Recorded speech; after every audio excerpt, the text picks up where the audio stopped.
आज हम भारतीय संविधान की जड़ों की तरफ एक सफर पर निकल रहे हैं। हमारे पास जो स्रोत हैं वो ये दिखाते हैं कि कैसे 1600 से 1947 के बीच ब्रिटिश दौर के कानूनों ने धीरे धीरे भारत के शासन का, आप कह सकते हैं, ढांचा तैयार किया। हाँ, बिल्कुल। और ये सोचना भी बड़ा दिलचस्प है कि ईस्ट इंडिया कंपनी जो आई थी बस व्यापार करने, वो कैसे एक क्षेत्रीय ताकत बन गई और फिर कैसे पूरा शासन ब्रिटिश क्राउन के हाथ चला गया। जी। तो इन कानूनों ने आज के भारत की नींव कैसे रखी? चलिए थोड़ा गहराई से समझते हैं इसे। कहानी कंपनी से शुरू होती है। अधिकार तो व्यापार के मिले थे, पर जल्दी ही, मतलब 1765 तक, बंगाल, बिहार, उड़ीसा के दीवानी अधिकार भी मिल गए। हाँ, मतलब राजस्व और न्याय वाले अधिकार। सही। और फिर 1857 का विद्रोह, वो तो एक बहुत बड़ा टर्निंग पॉइंट था। बिल्कुल। उसके बाद सत्ता सीधे लंदन यानी ब्रिटिश क्राउन के पास चली गई। तो इस पूरे समय को हम दो हिस्सों में देख सकते हैं ना। पहला, कंपनी रूल, मोटे तौर पर 1773 से 1858 तक। जी। और फिर क्राउन रूल 1858 से 1947 तक। तो कंपनी रूल में पहला बड़ा रेगुलेशन था 1773 का रेगुलेटिंग एक्ट। क्या खास था इसमें? कुछ बताइए इसके बारे में। देखिए, ये एक्ट इसलिए बहुत अहम था क्योंकि पहली बार ब्रिटिश सरकार ने ये माना कि कंपनी सिर्फ व्यापार ही नहीं कर रही, वो राज भी कर रही है। मतलब उसके राजनीतिक और प्रशासनिक रोल को पहचाना गया। हाँ। अच्छा। इसी एक्ट ने बंगाल के गवर्नर को गवर्नर जनरल ऑफ बंगाल बना दिया। लॉर्ड वॉरेन हेस्टिंग्स पहले थे और बॉम्बे और मद्रास प्रेसिडेंसी को उसके अधीन कर दिया। तो एक तरह का सेंट्रलाइजेशन। हाँ, कह सकते हैं। और कलकत्ता में एक सुप्रीम कोर्ट भी बना। तो हाँ, भारत में एक केंद्रीय प्रशासन की नींव यहीं पड़ी। अच्छा, तो कंट्रोल बढ़ाने की कोशिश साफ दिखती है। फिर आया 1784 का पिट्स इंडिया एक्ट। इसमें एक डबल गवर्नमेंट की बात आती है। ये क्या सिस्टम था? हाँ, ये दिलचस्प सिस्टम था। इसमें कंपनी के जो व्यापारिक मामले थे वो तो कोर्ट ऑफ डायरेक्टर्स देखेंगे। ठीक है। लेकिन जो राजनीतिक मामले थे, जैसे सिविल, मिलिट्री, रेवेन्यू, उनके लिए एक नया सरकारी बोर्ड बना, बोर्ड ऑफ कंट्रोल।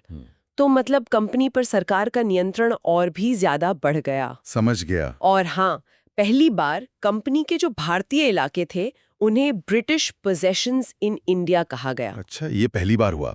इसके बाद चार्टर एक्ट्स का सिलसिला चला। 1813 के एक्ट ने तो कंपनी का व्यापारिक एकाधिकार लगभग खत्म ही कर दिया था, सिर्फ चाय और चीन के साथ व्यापार को छोड़कर। जी, और ईसाई मिशनरियों को भी भारत आने की इजाजत इसी एक्ट से मिली थी। पर 1833 का एक्ट, वो तो और भी बड़ा कदम लगता है ना?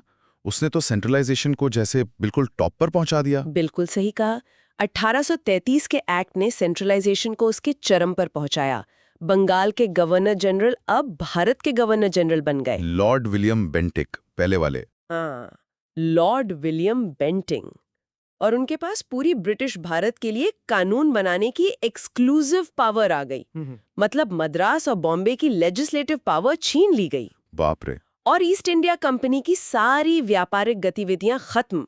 वो अब सिर्फ एक एडमिनिस्ट्रेटिव बॉडी रह गई जो क्राउन के लिए प्रशासन चलाएगी। तो पूरी तरह से प्रशासनिक निकाय बन गई। और फिर 1853 में पहली बार गवर्नर जनरल की काउंसिल के लेजिस्लेटिव यानी विधायी काम और एग्जीक्यूटिव यानी कार्यकारी काम, इनको अलग किया गया, कुछ मिनी पार्लियामेंट जैसा। हाँ, आप कह सकती हैं।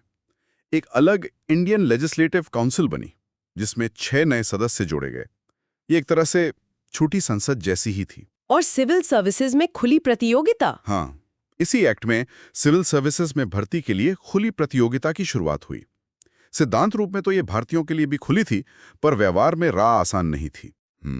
लेकिन फिर 1857 का विद्रोह, उसने सब कुछ बदल दिया। 1858 में सत्ता सीधे क्राउन के हाथ में। तो गवर्नमेंट ऑफ इंडिया एक्ट 1858 ने क्या बड़े बदलाव किए? सबसे बड़ा बदलाव तो यही था कि ईस्ट इंडिया कंपनी का राज खत्म हो गया और भारत का शासन सीधे ब्रिटिश महारानी के हाथ में आ गया। अच्छा। गवर्नर जनरल अब वाइसरॉय कहलाने लगे, जो भारत में क्राउन के सीधे प्रतिनिधि थे। लॉर्ड कैनिंग पहले वाइसरॉय बने। और वो डबल गवर्नमेंट वाला सिस्टम, वो खत्म कर दिया गया। पिट्स इंडिया एक्ट वाला बोर्ड ऑफ कंट्रोल और कोर्ट ऑफ डायरेक्टर्स दोनों खत्म। उसकी जगह लंदन में एक नया पद बना, secretary of state for India. ये ब्रिटिश कैबिनेट का मेंबर होता था और भारतीय प्रशासन के लिए जिम्मेदार था। तो पूरा कंट्रोल लंदन शिफ्ट हो गया। इसके बाद 1861 के इंडियन काउंसिल्स एक्ट में पहली बार भारतीयों को कानून बनाने की प्रक्रिया से जोड़ने की बात हुई, नॉन ऑफिशियल मेंबर के तौर पर ही सही। क्या ये एक महत्वपूर्ण शुरुआत थी? हाँ, एक शुरुआत तो थी, भले ही बहुत सीमित। लॉर्ड कैनिंग ने कुछ भारतीयों को अपनी एक्सपैंडेड काउंसिल में नॉमिनेट किया हम्म। और इसी एक्ट ने प्रांतों को, मतलब बॉम्बे और मद्रास को, थोड़ी लेजिस्लेटिव पावर वापस दी। इसे लेजिस्लेटिव डिसेंट्रलाइजेशन या विधायी विकेंद्रीकरण कहते हैं। और पोर्टफोलियो सिस्टम? हाँ, लॉर्ड कैनिंग ने जो पोर्टफोलियो सिस्टम शुरू किया था, मतलब काउंसिल के हर सदस्य को एक या ज्यादा विभाग सौंपना, उसे भी इस एक्ट ने मान्यता दी। ठीक है। फिर हम आते हैं 1909 पर, मॉर्ले मिंटो सुधार। इसमें लेजिस्लेटिव काउंसिल्स का आकार तो बड़ा ही, भारतीयों को पहली बार वाइसरॉय की एग्जीक्यूटिव काउंसिल में भी जगह मिली। सत्येंद्र प्रसाद सिन्हा पहले सदस्य थे। जी हाँ। लेकिन सबसे ज्यादा चर्चा या कहें विवाद सेपरेट इलेक्टोरेट्स यानी अलग निर्वाचक मंडलों को लेकर होता है। इसका मतलब क्या था और ये इतना विवादास्पद क्यों था? सेपरेट इलेक्टोरेट्स का मतलब था कि मुस्लिम सदस्य केवल मुस्लिम वोटर्स द्वारा ही चुने जाएंगे। ओ, आलोचक मानते हैं कि इसने भारतीय राजनीति में धर्म के आधार पर अलगाववाद को संस्थागत रूप दिया। इसीलिए लॉर्ड मिंटो को अक्सर सांप्रदायिक निर्वाचन का जनक भी कहा जाता है। समझ गया। इसके बाद 1919 के मॉन्टेग्यू चेम्सफोर्ड सुधार, इसने प्रांतों में द्वैध शासन यानी डायरकी लागू की। ये क्या चीज थी? सुनने में थोड़ी जटिल लगती है। हाँ, थोड़ी है। इसमें प्रांतीय विषयों को दो लिस्ट में बांट दिया गया। एक रिजर्व्ड लिस्ट, जिसमें ज्यादा महत्वपूर्ण विषय थे, जैसे वित्त, पुलिस, जमीन का राजस्व। ये गवर्नर और उसकी काउंसिल के पास रहे। अच्छा। दूसरी ट्रांसफर्ड लिस्ट, जिसमें शिक्षा, स्वास्थ्य, लोकल गवर्नमेंट जैसे विषय थे। ये भारतीय मंत्रियों को दिए गए, जो लेजिस्लेटिव काउंसिल के प्रति जवाबदेह थे। लेकिन असली पावर फिर भी गवर्नर के हाथ में ही थी, क्योंकि वित्त उसी के कंट्रोल में था। तो मतलब नाम के लिए शक्ति दी गई। काफी हद तक। और केंद्र में पहली बार बायकैमरल लेजिस्लेचर यानी दो सदन वाली विधायिका आई, काउंसिल ऑफ स्टेट और लेजिस्लेटिव असेंबली। और सेपरेट इलेक्टोरेट्स का दायरा सिखों, भारतीय ईसाइयों, एंग्लो इंडियंस और यूरोपियंस तक बढ़ा दिया गया। लेकिन ये द्वैत शासन वाला प्रयोग, जैसा आपने कहा, ये सफल नहीं रहा है ना? और इसी की समीक्षा के लिए तो साइमन कमीशन आया था। बिल्कुल। और उसका बहुत विरोध हुआ क्योंकि उसमें एक भी भारतीय सदस्य नहीं था। इन सब डेवलपमेंट्स के बाद और राउंड टेबल कॉन्फ्रेंसेस के बाद आया 1935 का गवर्नमेंट ऑफ इंडिया एक्ट। ये तो बहुत ही लंबा चौड़ा दस्तावेज था। कहते हैं हमारे संविधान का ढांचा काफी हद तक इसी पर आधारित है। हाँ, ये बहुत ही महत्वपूर्ण एक्ट था।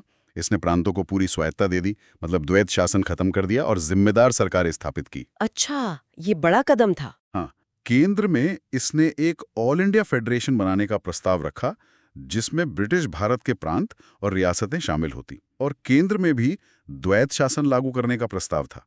लेकिन ये दोनों ही चीजें हकीकत नहीं बन पाई। क्यों? क्योंकि रियासतें कभी फेडरेशन में शामिल ही नहीं हुई। ओह। पर इस एक्ट ने रिजर्व बैंक ऑफ इंडिया की स्थापना का प्रावधान जरूर किया और इसने वोटिंग का अधिकार भी थोड़ा बढ़ाया, पर तब भी कुल आबादी के सिर्फ लगभग 10% लोगों को ही वोट का अधिकार मिला। हाँ, ये भी एक अहम बात है।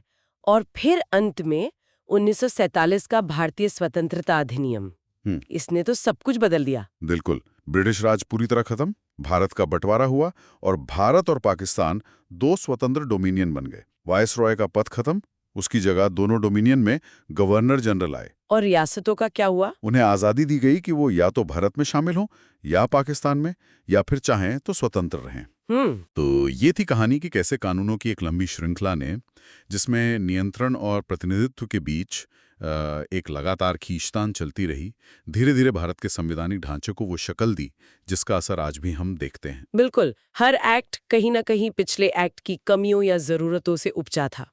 कदम धीरे धीरे ही सही प्रतिनिधित्व और जवाबदेही की तरफ बढ़े, लेकिन ये रास्ते अक्सर अधूरे और ब्रिटिश हितों से प्रेरित थे। और ये सोचने वाली बात है, जैसा आपने कहा कि 1947 में जब सैकड़ों रियासतों को ये विकल्प मिला, भारत, पाकिस्तान या आज़ादी, तो उनके अलग अलग फैसलों ने आज के दक्षिण एशिया का जो नक्शा है उसे बनाने में कितनी बड़ी भूमिका निभाई होगी। इस पर सोचना वाकई दिलचस्प है।